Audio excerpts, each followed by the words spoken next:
আরেকটা কথা বলি, আমি কিন্তু ফেসবুকে বিকেল দিকেই পোস্ট করছি আমার আইডিতে যে মানিকগঞ্জে আজকে আমার কোনো প্রোগ্রাম নাই। এটা কেন করতে হয়েছে আমাকে? কারণ স্বাভাবিকভাবেই এই অঞ্চলেও অনেক মানুষ আমাদেরকে চিনে, মানুষ ফোন দিচ্ছে, হুজুর আপনি কি আসতেছেন কিনা। তখন আমি বলছি ভাই আমার তো কোনো প্রোগ্রাম নাই মানিকগঞ্জে। তো এই বিষয়গুলো যে সমস্ত প্রতারকরা করে, আল্লাহ এদেরকে হেদায়েত দান করুক। আমি সত্যি বলি, মাহমুদ ভাই তো আছে, সে যেহেতু আমার মামলায় আসামি ছিল, আমার এই আঙ্কেল আমার মাদ্রাসার সামনে চোখগুলো টলমলো করতেছে, মানে কষ্ট তার ভিতরে, যে এই যে অপমান, আল্লাহ তার একটা সম্মান দিছে, এলাকায় পরিচিতি দিছে, মুরব্বী মানুষ, আমার বাবার বয়সী, আমার দেখেও খুব মায়া লাগছে, একবারে চোখগুলো টলমলো করতেছে। আমি কখনো আপনাদেরকে আরেকটা কথা জানাই, কোনো প্রোগ্রাম দেয়ার এবং আসার আগ্রহ আরো বেড়ে গেছে, মানিকগঞ্জে কিছু দুষ্কৃতিকারী বেড়ে গেছে।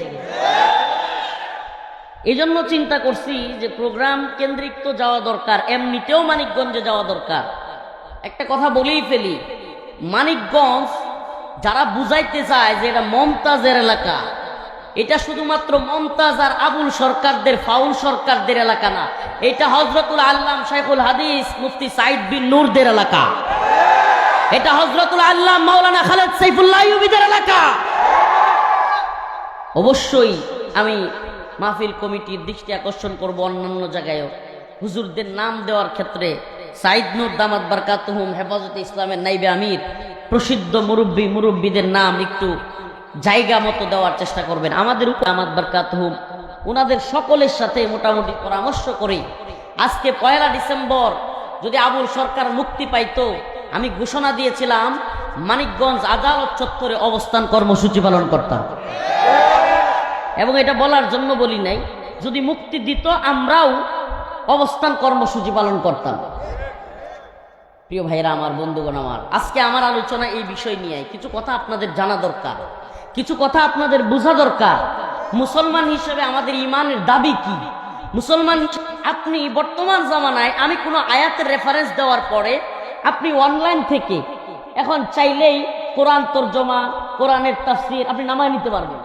আপনি বাংলায় পারলে এই আয়াতের সাথে আমার বলা তরজমা, আমার আয়াতের সাথে মিলে একটু দেখে নেবেন, তাইলেই তো হইল। সুবহানাল্লাহ।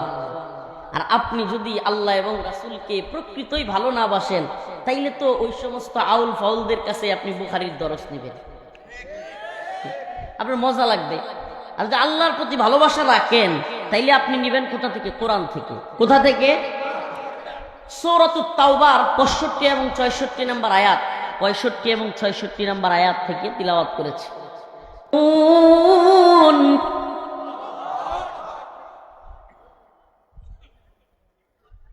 এই পৃথিবীতে বর্তমানে অনেক লোক এমন রয়েছে যারা কিনা খুব কঠিন কথা বলে ফেলবে আপনাকে, খুব কষ্টের কথা বলে ফেলবে আপনাকে, খুব বাজে কথা বলে ফেলবে আপনাকে।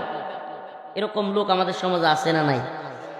কিন্তু আপনি যখন পৃষ্ঠা নিয়ে হাতাইতে থাকে, মানে এখন সুট দিবে, দৌড় দিবে, আপনি না দেখলেই, কিন্তু হঠাৎ করে আপনি দেখে ফেলছেন, আরে না তোমার জিনিসটা কত সুন্দর, মোবাইলটা কত সুন্দর দেখতেছিলাম। এরকম চোর বাটপার আছে না নাই? আল্লাহর রাসূল সাল্লাল্লাহু আলাইহি সাল্লাম তার সাহাবায়ে কেরামের জামানায় এরকম ছিল। আমি যে তাওবার আয়াত তিলাওয়াত করলাম, সূরাতুত তাওবার, এই আয়াতের শানে নুজুলও সেম। এক মুনাফিক তাবুকের যুদ্ধের আগে বিরাট বড় এক মজমায় কোরআন তিলাওয়াত হচ্ছে। কি হচ্ছে? কোরআন তিলাওয়াত হচ্ছে। সেখানে গিয়ে সে বলতেছে, এই কোরআন পাঠ যারা করে এরা পেটুক, নাউজুবিল্লাহ। এই কোরআন পাঠ তিলাওয়াত যারা করে এরা হলো মিথ্যুক, নাউজুবিল্লাহ। এই কোরআন পাঠ করে যারা, এরা হলো ভীতু কাপুরুষ, নাউজুবিল্লাহ। এই সমস্ত কথাগুলো যখন আল্লাহ রাসূল সাল্লাল্লাহু আলাইহি সাল্লাম শুনেছেন, অনেক কষ্ট পেয়েছিলেন। তাবুক যুদ্ধের আগের ঘটনা, আল্লাহ পাক তখনই আয়াতে কারিমা নাজিল করলেন, ওয়ালা ইন সাআলতাহুম লায়াকুলুন্না ইন্নামা কুন্না নাখুদু ওয়া নালআব قل أبالله وآياته ورسوله كنتم تستهزئون। আয়াতে কারিমা নাজিল হয়ে গেল, যেই মুনাফিকের বাচ্চা বলল পেটু কোরআন তিলাওয়াতকারীদেরকে মিথ্যুক ভীতু কাপুরুষ, আয়াতে কারিমা নাজিল হয়ে গেল। আল্লাহ রাব্বুল আলামিন রাসূল সাল্লাল্লাহু আলাইহি ওয়াসাল্লামকে জানায়া দিলেন। তখন যখন সাহাবায়ে কেরাম এই আয়াত নাজিল হওয়ার পরে তাকে ধরল, দৌড়াইয়া ওই ব্যক্তি রাসূলের কাছে গিয়া বলল, ইয়া রাসূলুল্লাহ, আমি তো মজা করতেছিলাম। নাউযুবিল্লাহ। আগে কি বলছে? কোরআন তিলাওয়াত যারা করে তারা পেটুক, তারা মিথ্যুক, তারা কাপুরুষ। কিন্তু যখন আয়াত নাজিল হয়ে গেছে, বুঝে ফেলছে যে ধরা খায় গেছি, আমি যে মুনাফিক, আমি ধরা খায় ফেলছি। হাদিসের মধ্যে আসছে আল্লাহ রাসূল সাল্লাল্লাহু আলাইহি সাল্লাম একটা উট নিয়ে যাচ্ছিলেন। কি উট? আল্লাহ রাসূলের উটের মধ্যে এভাবে হাত রেখে হাত দিয়া দৌড়তেছিল। রাসূলের উট যাচ্ছিল আর সে দৌড়তেছে। দৌড়া দৌড়ে বলছে, ইয়া রাসূলুল্লাহ, আমি তো মজা করতেছিলাম, আমি তো দুষ্টামি করতেছিলাম, এখন তো আয়াত নাজিল হয়ে গেছে। সুবহানাল্লাহ। তখন আল্লাহর রাসূল তার সাথে কোনো কথা বললেন না। আল্লাহর রাসূল আয়াতে কারিমা তিলাওয়াত করে বললেন, ওয়ালা ইন সাআলতাহুম লা ইয়াকুলুন্না ইন্নামা কুন্না নাখুদু ওয়া নালআব। আল্লাহ রাব্বুল আলামিন রাসূলকে বললেন, হে আমার নবী, হে আমার রাসূল, আপনি তাকে বলেন তুমি কি মজা করতেছিলে, দুষ্টামি করতেছিলে? যদি আপনি তাকে প্রশ্ন করেন, তারা বলবে হ্যাঁ আমরা দুষ্টামি করতেছিলাম। ওয়ালা ইন সাআলতাহুম, যদি তাকে প্রশ্ন করেন, লা ইয়াকুলুন্নাল্লাহ, তারা বলবে লা ইয়াকুলুন্না ইন্নামা কুন্না নাখুদু ওয়া নালআব, আমরা তো মজা করতেছিলাম, দুষ্টামি করতেছিলাম। আল্লাহ রাব্বুল আলামিন বলেন, কুল আবিল্লাহি ওয়া আয়াতিহি ওয়া রাসূলিহি কুনতুম তাস্তাহজিউন। আল্লাহ পাক তার রাসূলকে বললেন, আপনি তাকে জিজ্ঞেস করেন তুমি কি আল্লাহ, তার কোরআন এবং তার রাসূলকে নিয়েও দুষ্টামি করতেছিলে? মানে আপনি জিজ্ঞেস করেন তুমি কি আল্লাহ, তার রাসূল, তার কোরআনকে নিয়েও মজা করো? লা তা'তাদিরু ক্বাদ কাফারতুম, লা তা'তাদিরু। ও বাউল আবুল সরকার, ও বাউল ফাউলরা, ও তাদের দূষররা, যারা তার পক্ষ নিয়েছো, আল্লাহ পাকের কথা শুনো, কোরআনের সূরা তাওবার কথা শুনো। যদি আল্লাহ এবং তার রাসূলকে নিয়ে পালা গানের নামে, জীব ফরমের পালার নামে আল্লাহ এবং তার রাসূলকে নিয়ে বলো যে আল্লাহর কথার গোয়া কোনটা মাথা কোনটা বুঝে আসে না, এই কথার দ্বারা তুমি আল্লাহকে অবমাননা করেছো, কোরআনকে অবমাননা করেছো। যদি তুমি পালা গানের নামেও দুষ্টামি করে থাকো, যদি তুমি পালা গানের নামেও আল্লাহকে নিয়ে কটূক্তি করে থাকো, জেনে রাখো ওয়াল্লাহি লা তা'তাদিরু ক্বাদ কাফারতুম বাদা ঈমানিকুম, ঈমান আনার পরে কুফরি করেছো, ইসলাম থেকে বের হয়ে তুমি মুরতাদ হয়ে গেছো, মুরতাদ হয়ে গেছো।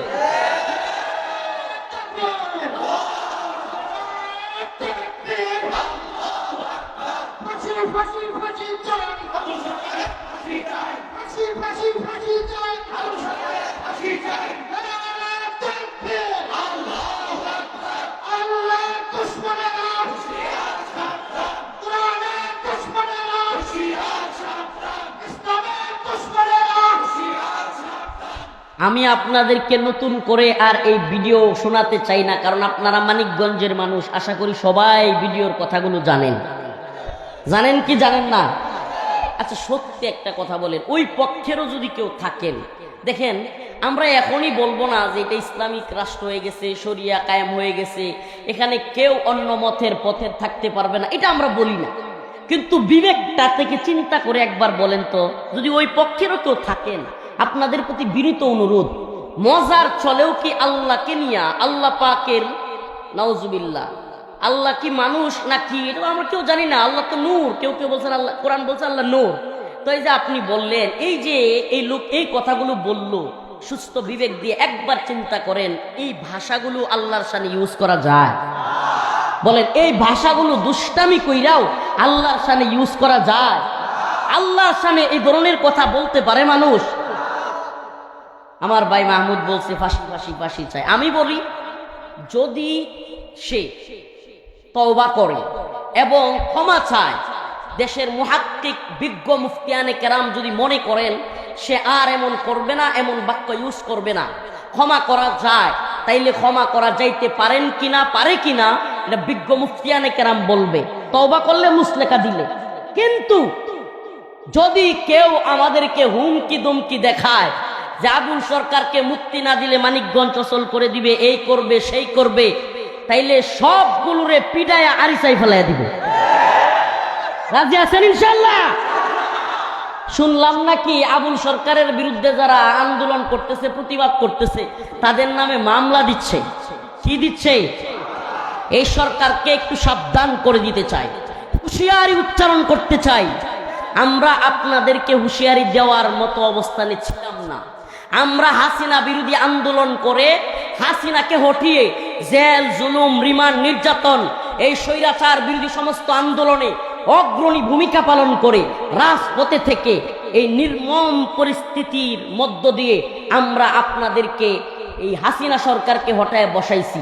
আমরা আপনাদেরকে হুঁশিয়ারি দেওয়ার পক্ষে ছিলাম না, কিন্তু আপনারা যেই লাইনে আগাইতেছেন, যদি এদেশের তাওহীদবাদী প্রজন্ম আল্লাহর পক্ষে দাঁড়াবার কারণে, দ্বীনের পক্ষে দাঁড়াবার কারণে, ঈমানের পক্ষে দাঁড়াবার কারণে এই সরকার হাসিনার মতো মামলা দিয়া এদেশের তাওহীদবাদী প্রজন্মের মুখ বন্ধ করতে চায়, তাহলে আপনাদেরকে হুঁশিয়ারি দিতে চাই, আপনাদের পরিণতিও হাসিনার মতো হবে। অতএব আপনাদেরকে সাবধান করে দেই, আপনারা বিষয়টাকে খুব স্মুথলি ভালোভাবে হ্যান্ডেলিং করেন। বাউল গান, পালা গান করবে, যদি আপনারা মনে করেন যে বাউল গানের সাপোর্টার আছে, এটা শুনে তারা পালা গান করবেন, হ্যাঁ, আমরা এখনই আপনাদেরকে বলবো না কাউকে যে যান সবাই গিয়া সব এদের বাড়িঘর ভাঙ্গা দেন, এটার পক্ষে আমরা না। ঠিক আছে, আপনারা আপনাদের জায়গায়, আপনারা এটা আল্লাহর কাছে আপনাদের হিসাব নিকাশ, আল্লাহ পাক আপনাদের জবাব আল্লাহ নিবে। কিন্তু সাবধান, সাবধান, আল্লাহ এবং তার রাসূলের বিরুদ্ধে একটা কথা, একটা বক্তব্য দিতে পারবেন না। সূরাতুন নাস, কুল আউযু বিরাব্বিন নাস, মালিকিন নাস, ইলাহিন নাস, মিন শাররিল ওয়াসওয়াসিল খান্নাস, আল্লাযী ইউওয়াসউইসু ফি সুদুরিন নাস মিনাল জিন্নাতি ওয়ান নাস। এই আয়াত কয়ে কয়ে কইবেন আল্লাহ নাচতে কইছে, এই ভণ্ডামি করতে পারবেন না। কোরআনের আয়াতকে বিকৃতি করতে পারবেন না। আল্লাহ তাআলার শান মানে আঘাত করতে পারবেন না। একটা বক্তব্যে শুনলাম যে তুমি যদি আরো 10টা 20টা আল্লাহ বানায় রাখতা, নাউজুবিল্লাহ, আপনি জবাব দেওয়ার জন্য হোক, দুষ্টামির সুরতে হোক, বুঝানোর জন্য হোক, এই সমস্ত কথাগুলো বলা এলাও করেন? এলাও করেন আপনি? এই সমস্ত নাস্তিকরা, এই সমস্ত শাতেমরা, এই সমস্ত খোদাদ্রোহীরা এই বিষয়গুলোকে নরমালাইজড করতে চায়। কেন? কারণ এগুলো যদি সমাজের মধ্যে নরমালাইজড হয়ে যায়, আস্তে আস্তে মানুষের মধ্যে এক ধরনের যে আল্লাহর প্রতি ভয় আছে, সুবহানাল্লাহ, কোরআনে অসংখ্য আয়াত, ইয়া আইয়ুহাল্লাযীনা আমানুত্তাকুল্লাহ, ইয়া আকুলু কাওলান সাদীদা, ইয়া আইয়ুহাল্লাযীনা আমানুত্তাকুল্লাহ ওয়াল তানজুর নাফসুম মা কদ্দামাত লিগাদ, ইয়া আইয়ুহান নাস উবুদু রাব্বাকুমুল্লাযী খালাকাকুম ওয়াল্লাযীনা মিন ক্বাবলিকুম লাআল্লাকুম তাত্তাকুন। কত আয়াতের মধ্যে আল্লাহ পাক তার ভয়ের কথা বলেছেন। এখন এই বাউলরা কয় কি, আমি শুনলাম ওই দিন ওনার স্ত্রীর মুখ থেকে শুনলাম যে আমরা আল্লাহরে ভয় পাবো কেন, বন্ধু কি বন্ধুরে ভয় পায়? নাউজুবিল্লাহ। চিন্তা করছেন? মানে আল্লাহ নিজে বলতেছে তোমরা আমাকে ভয় করো, সে কি বলে? হ্যাঁ, বন্ধু হয়ে গেছে আল্লাহ, মানে এই জন্য আল্লাহর গুয়া সহ করে দিব। নাউজুবিল্লাহ। মানে আল্লাহর সামনে এই ধরনের শব্দ ইউজ করেও তার বন্ধু। নাউজুবিল্লাহ। আরে আমি জিজ্ঞেস করি, যদি সত্যি আল্লাহকে বন্ধু মনে করতো এরা, আল্লাহর সামনে এই সমস্ত শব্দ ইউজ করতো? বলেন, ইউজ করতো? আস্তাগফিরুল্লাহ। আল্লাহর সামনে এই শব্দটা ইউজ করতে পারে, কত জঘন্যতম মানসিকতা। আবার বলে বন্ধুর সাথে বন্ধুর কিসের ভয়? আল্লাহ নিজে বলতেছে ইত্তাকুল্লাহ, আল্লাহকে ভয় করো। কি করো? জান্নাত জাহান্নামের ভয়ের চাইতেও বেশি আল্লাহর ভয় করো। সুবহানাল্লাহ। কিসের ভয় করো? জাহান্নামের চাইতেও বেশি আল্লাহর ভয় করো। কে বলেন এটা? আচ্ছা, আমি আপনার একটা প্রশ্ন করি, আপনি আপনার বাবারে ভালোবাসেন কি বাসেন না? আপনি আপনার মাকে ভালোবাসেন কি বাসেন না? তাইলে জীবনে কোনোদিন বন্ধুর সাথে যা করছেন মার সাথে এগুলো করেন? হ্যাঁ, বান্ধবীর সাথে যা করছেন, আপনার বোনেরও তো আপনি ভালোবাসেন, বান্ধবীদের সাথে যে আচরণ করে মানুষ, এই আচরণ বোনের সাথে করে? বাবার সাথে, বন্ধুর সাথে যে আচরণ করে, বাবার সাথে কেউ এই আচরণ করে? তাইলে কি বোঝা গেল যে ভাইয়ের প্রতি, বাবার প্রতি, মার প্রতি ভালোবাসা কম? কথা বলেন না। ভালোবাসা কি কম? ভালোবাসা বেশি। কিন্তু ভালোবাসার সাথে সাথে এখানে একটা ভয় আছে, ভয়টা হলো সম্মানের ভয়। সুবহানাল্লাহ। কিসের ভয়? আচ্ছা, একটা কলেজে, স্কুলে, মাদ্রাসায় হাজার হাজার ছাত্র থাকে কি থাকে না? বলেন থাকে কি থাকে না? কোনো মাদ্রাসায়, স্কুলে, ইউনিভার্সিটিতে, কোনো জায়গায় এই ছাত্ররা যদি ইচ্ছা করে একজন স্যাররে যেমন চাতা করতে পারবে কি পারবে না? এই একলা টিচার কিংবা 5 জন 10 জন টিচার শত শত ছাত্রের সাথে পারবে? আচ্ছা বলেন, তারপরেও স্কুল, কলেজ, মাদ্রাসাগুলোতে একজন টিচার আসলেই সম্মানের সাথে ছাত্ররা রাস্তা ছাইরা দেয় কি দেয় না? তাইলে উস্তাদদের প্রতি তাইলে মনে হয় সন্তান, এই ছাত্রদের ভালোবাসা নাই? ভালোবাসা আছে, কিন্তু একটা ভয়ও আছে। ভালোবাসা আছে, একটা ভয়ও। এই ভয়টা ওই চোর বাটপাররে যেমন ভয়, দুর্নীতিবাজ ডাকাতের যেমন ভয়, এই ভয়টা ওই ভয় না। খুনির ভয় যেই ভয়, এই ভয়টা ওই ভয় না। এই ভয়টা হলো সম্মান এবং ভালোবাসার ভয়। আমার স্যারের সামনে যে সমস্ত ছেলেপেলেরা সিগারেটও খায়, ভদ্রলোক, ভদ্র পরিবারের সন্তান সিগারেট খায়, আমি মনে করি সিগারেট খাওয়াটা উচিত না। সিগারেট খাওয়া না ভাই, ক্ষতিকর, এবং ইসলামের দিক থেকেও ক্ষতিকর। কেন? এই বিড়ি সিগারেট খাওয়ার পরে দুর্গন্ধ হয়, নামাজে গেলে আশপাশের মানুষদের কষ্ট হয়। কিন্তু তারপরেও যারা সিগারেটও খায়, এই ধরনের ছেলেপেলেরাও টিচারকে দেখলে, বাবাকে দেখলে কি করে? ফেলে দেয় কি দেয় না? শুধু ফেলে দেয় না, অনেক সময় লুকাইতে গিয়ে হাত পুড়িয়া যায়। অনেক সময় অনেকেই আছে নিচে ফেললেয়া হবে, এইভাবে লুকায় রাখে জামা। তো এই যে কাজটা করলো, এখন যদি আপনি বলেন যে উস্তাদ হইল বন্ধু, বাবা হইল বন্ধুর মতো, তো আমি তাদেরকে ভালোবাসি, ডর কিসের? তাইলে তো আপনি দুমায়া সিগারেট টানবেন, আপনার বাপ, আপনার উস্তাদ যাইতে থাকবো করে দোয়া দিবেন, ভালোবাসা বাড়বো না? কথা বলেন না প্রিয় ভাইরা, আমার বন্ধুগণ। যেই বাউলরা এই সমস্ত কথা সমাজের সাধারণ মানুষের মধ্যে ছেড়ে দেয় যে আল্লাহ হইল বন্ধু, কিসের ভয় পাইতাম? এই কথা কি এক ধরনের বাটপারি না? এই সমস্ত মানুষদের অন্তরের মধ্যে আল্লাহর ভয় দূর করে দেওয়া। ও মুসলমান ইমানদার, পুরো পৃথিবীতে যদি আল্লাহ ভীতু মানুষ না থাকতো, পৃথিবী ধ্বংস হয়ে যেত, ধ্বংস। বলেন, আল্লাহর ভয় যদি মানুষের মধ্যে না থাকতো, সমাজে চুরি, বাটপারি, রাহাজানি, ডাকাতি আরো বাড়তো কি বাড়তো?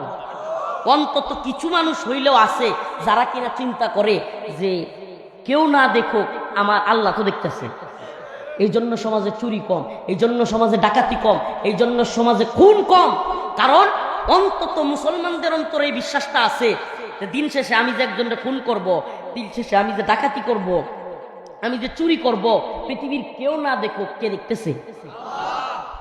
এই ভয়টার দরকার আছে না নাই? এখন যদি কোন আল্লাহ তো আমার বন্ধু, ভয় কিসের? নাউজুবিল্লাতে বাপ মারে লইয়া বন্ধুর মতো গাঁজা খাইতে পারবেন? এই বাউলরা, আল্লাহ মাফ করুক, কিছু কথা বলেই ফেলি, কষ্ট নিচ্ছেন? কিছু কথা বলেই ফেলি। এই বাউলরা, এই বাউলদের সমাজটা এমন পরিস্থিতিতে ওনারা নিয়েছে, যেই সমাজে জিনা, বেবিচার এটা একেবারে নর্মাল একটা বিষয়।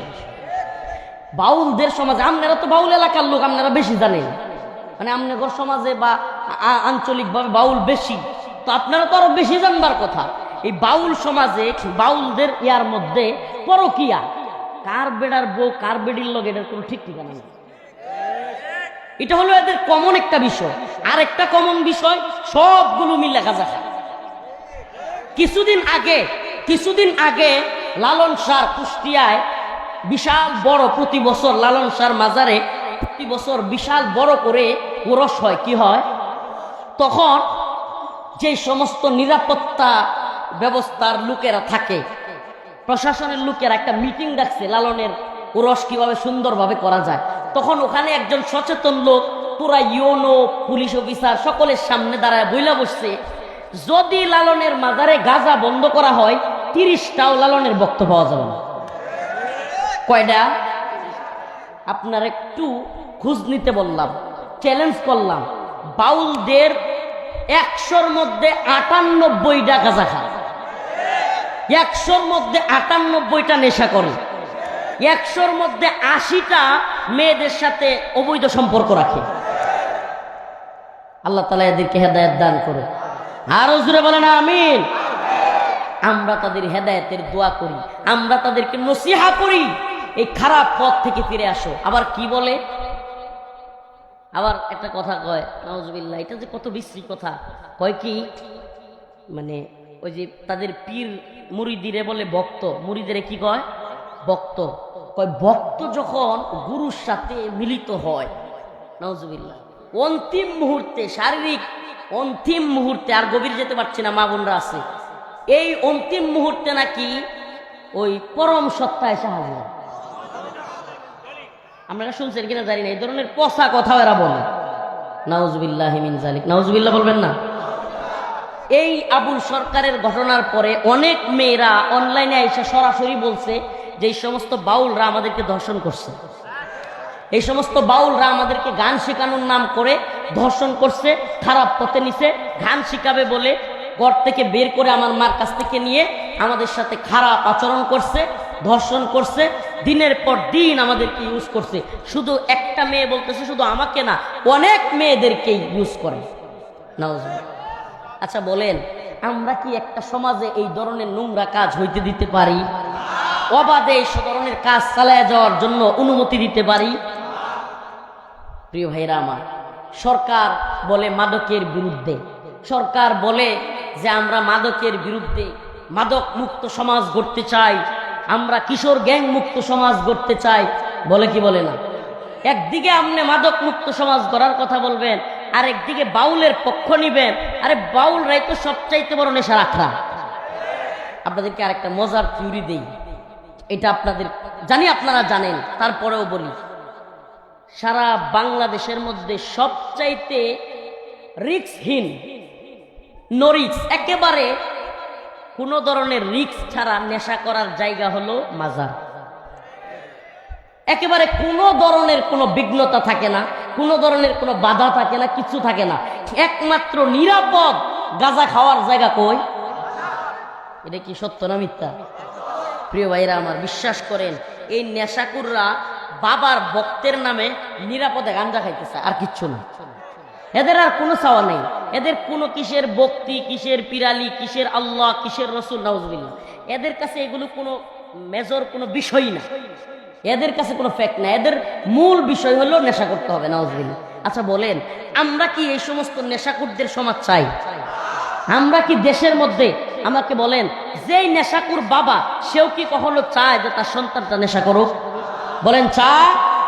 তাইলে আমরা চাই একটা মাদক মুক্ত সমাজ, আমরা চাই একটা কিশোর গ্যাং মুক্ত সমাজ। আল্লাহ তাআলা আমাদের এই সমাজ গড়ার, কবুল করার তৌফিক দান করুন। প্রিয় ভাইরা আমার, আরেকজন লোকের নাম বলি আপনাদের সামনে, ফরহাদ মাজার। নাম কি? ফরহাদ মাজার, বাউলদের বাপ, মানে সকল গাঁজাখোরদের বাপ হইল কোনটা? ফরহাদ মাজার। শুনেন, আমি সেই ছোটবেলা থেকে হাসিনা মোদির বিরোধিতা করতে করতে এখন আর কারো নামে কিছু কইতে আমার মুখে বাজে না। কেন বাজে না জানেন? সুবহানাল্লাহ, আল্লাহর জমিনে বাস করি তো, আল্লাহর জমিনে একমাত্র আল্লাহর গোলামি করি। শেখ হাসিনা এই বাংলাদেশটারে নিজের বাপের সম্পত্তি মনে করতো, বাপের ভিটা মনে করতো, যা মন চাই তা করতো, যা মন চাই তা বলতো, আলেম ওলামাদেরকে ইচ্ছে মতো জেলে নিল, রিমান্ডে নিল, যা মন চাই তা করলো। প্রিয় ভাইরা আমার, বর্তমানে এই ফরহাদ মাজার বাংলাদেশটারে নিজের বাপের সম্পত্তি মনে করে। দুই একটা উপদেষ্টা, দুই একটা ছাত্রদের সমন্বয়ক, তার মুরিদ, এই লালন সার, এই লালনের পন্থী, এই জন্য সে মনে করে এখন মনে হয় বাংলাদেশটা তার দখলে। আমরা সুস্পষ্ট জানাইয়া দেই, ফরহাদ মাজারকে সুস্পষ্ট জানাইয়া দেই, ফরহাদ মাজার এবং ওই সমস্ত লোকদেরকে হয় হেদায়েতের পথে আসো, না হলে তোমাদেরকে বাংলার জমিনে প্রতিহত করা হবে। কয়জনকে মামলা দিবেন? কয়জনকে মামলা দিবেন? ও মুসলিম উম্মাহ, মানিকগঞ্জ সিঙ্গারের মুসলমান তথাকথিত ভাইরালিজমের পিছনে ছুটিও না। রফিকুল ইসলাম মাদানিকে দেখতে আসলে 2 টাকার লাভ হবে না যদি আল্লাহর জন্য না এসে থাকো, যদি দ্বীনের জন্য না এসে থাকো।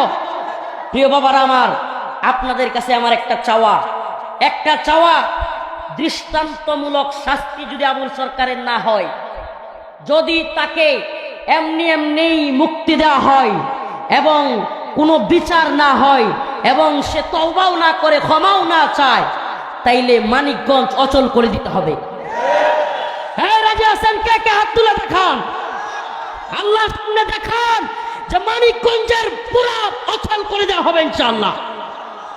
রাজি আছেন তো ইনশাআল্লাহ? ওলামায়ে কেরাম রাজি আছেন? আমি একটা কথা বলেছি অনলাইনে লাইভে আইসা, আবারও বলছি, আপনাদেরকে আমরা একা ছেড়ে দেই নাই।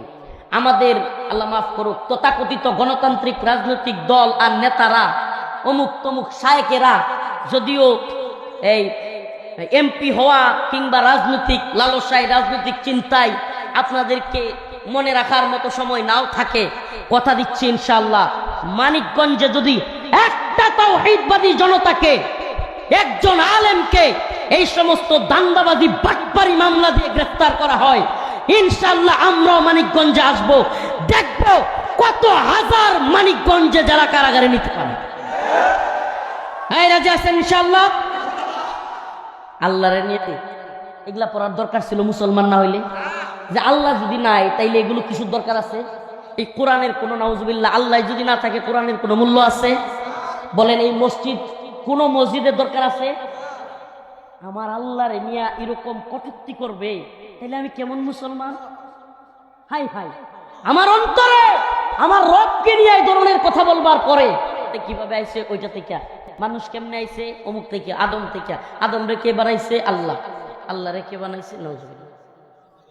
মানে এই ধরনের আরো যত প্রশ্ন আছে, এই বাউল গান পালা গানের নামে আজে বাজে প্রশ্নগুলো সমাজের মধ্যে ছেড়ে দাও, মানুষ যাতে ইমানদার থেকে অবিশ্বাসী মুনাফিক হয়ে যায়। এই প্ল্যানিংটা বুঝতেছেন? পশ্চিমার একটা প্ল্যানিং, একটা এজেন্ডা বর্তমান এই সরকারের মাধ্যমে চালু করার চেষ্টা করতেছে, সেটা হলো অবাক বলতে পারা। এটা কি স্বাধীনতা? বলেন এটা স্বাধীনতা? আচ্ছা, আমার মা আমার বাবা কিংবা আপনার মা আপনার বাবা কোন কাজ করবার কারণে আমরা এই দুনিয়ায় আসছি এটা সবাই জানে না? আমার কথাটা মনে হয় বুঝাইতে পারছি না। আমার বাবা আমার মা কি করার কারণে আমি দুনিয়াতে আসছি, আপনার বাবা আপনার মা কোন কাজ করবার কারণে আমরা এই দুনিয়াতে আসছি সবাই জানে না? আচ্ছা, এখন কি এই কথা সমাজের সবার সামনে মসজিদে কিংবা বিভিন্ন এই মঞ্চে বলা যাবে যে আমার বাপ মা ওইটা করছে? বলেন। আরে ভাই, আপনি যদি এগুলো বলতে যান, এটার নাম যদি ওই বাক স্বাধীনতা, তাইলে আপনাদের চাইতে গর্দব, আপনাদের চাইতে অসৎ লোক পৃথিবীতে আনবে। সব কথা কি সব জায়গায় বলা যায়? বাক স্বাধীনতার দোহাই দিয়া সব কথা কি, যদি কোনো সন্তান বাবা মা কি করে না করে বাড়িতে, নাউজুবিল্লাহ, বিছানায়, এগুলো বইলা বেড়ায়, সত্য তো বইলা বেড়ায়, তাইলে এই সন্তান এটা কি ভালো সন্তান না কুসন্তান? তেমনি ভাবে আল্লাহ এবং রাসূল সাল্লাল্লাহু আলাইহি সাল্লাম যা বলতে বলছে, আল্লাহ এবং তার রাসূল কোরআনে হাদিসে যা বলতে বলছে তাই বলা, এর বাইরে আল্লাহ এবং রাসূলকে নিয়ে অবাধ কথাবার্তা না বলা, এটা হলো আল্লাহ এবং তার রাসূলের খাঁটি উম্মতের কাজ। আর যারা আল্লাহ এবং তার রাসূল যা বলতে বলে নাই এই সমস্ত বিষয় নিয়ে বাড়াবাড়ি করে, এরা হলো আল্লাহর বান্দা না, এরা শয়তানের বান্দা। وَلَئِن سَأَلْتَهُمْ لَيَقُولُنَّ إِنَّمَا كُنَّا نَخُوضُ وَنَلْعَبُ قُلْ أَبِاللَّهِ وَآيَاتِهِ وَرَسُولِهِ كُنتُمْ تَسْتَهْزِئُونَ। আল্লাহ রাব্বুল আলামিন বলেন, হে নবী, আপনি যখন তাদেরকে প্রশ্ন করবেন তারা বলবে লায়াকুলুন্নাল্লাহ ইন্নামা কুন্না নাখুদু ওয়া নালআব, আমরা তো দুষ্টামি করতেছিলাম, আমরা তো মজা করতেছিলাম। ও আমার রাসূল, আপনি তাদেরকে জিজ্ঞেস করেন, কুল আবিল্লাহি ওয়া আয়াতিহি ওয়া রাসূলিহি কুনতুম তাস্তাহজিউন, তোমরা কি আল্লাহ এবং তার রাসূল এবং কোরআনকে নিয়ে মজা করতেছিলে? লা তা'তাদিরু ক্বাদ কাফারতুম বাদা ঈমানিকুম, তাহলে জেনে রাখো যারা আল্লাহ এবং তার রাসূলকে নিয়ে মজা করে, কোরআন নিয়ে ফাইজলামি করে, লা তা'তাদিরু, তাদের কোনো উযর, তাদের কোনো কথা, তাদের কোনো আপত্তি, এগুলো আর কোনো গ্রহণ করা হবে না। ক্বাদ কাফারতুম বাদা ঈমানিকুম, তারা ঈমান আনার পর আবার কুফরি করে ফেলছে। কি করছে?